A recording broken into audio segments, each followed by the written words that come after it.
நம்ம உண்மைன்னு நினைக்கிற பொய்யான விஷயங்கள். இப்போ வர எல்லா ஃபோன்ஸ்லையுமே டால்பின்னு போட்டு வச்சிருப்பான். ஆனால் உண்மையாக ஃபோனில் டால்பி அட்மாஸ் ஒர்க் ஆகுமான்னு கேட்டால் ஆகாது. டால்பி எப்படி ஒர்க் ஆகுதுன்னு கேட்டிங்கன்னா, ஒரு ஆப்ஜெக்ட் ஒரு பக்கம் இருந்து இன்னொரு பக்கம் போகிறப்போ ஒரு செட் ஆஃப் பேட்டர்னில் சவுண்ட் அவுட்புட்டை மெட்டாடேட்டான்ற ஒரு விஷயத்தை வச்சு மாற்றி கொடுக்கும். இந்த டால்பி அட்மாஸ் ஒர்க் ஆகிறதுக்கு குறைஞ்சது 8 ஸ்பீக்கர் ஆச்சு வேணும். ஆனால் ஃபோனில் கொடுக்குறதா வெறும் 2 ஸ்பீக்கர். அப்புறம் எதுக்கிட்ட இதை ஃபோனில் போடுறாங்கன்னு கேட்டிங்கன்னா, வேற ஒன்றும் இல்லை, டால்பின்னு போட்டால் சேல்ஸ் அதிகமாகும் நம்ம போய் நம்பிட்டு வாங்குவோம். பேட்டரியோட எம்ஏஹெச் அதிகமாக இருந்தால் நம்ம ஃபோனில் சார்ஜ் ரொம்ப நாளைக்கு நிற்குன்னு நினச்சிட்டு இருப்போம். ஆனால் உண்மை அது கிடையாது.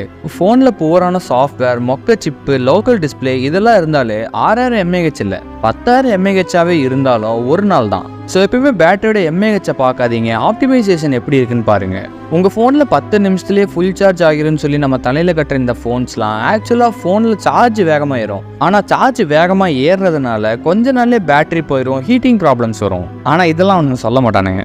ஏன்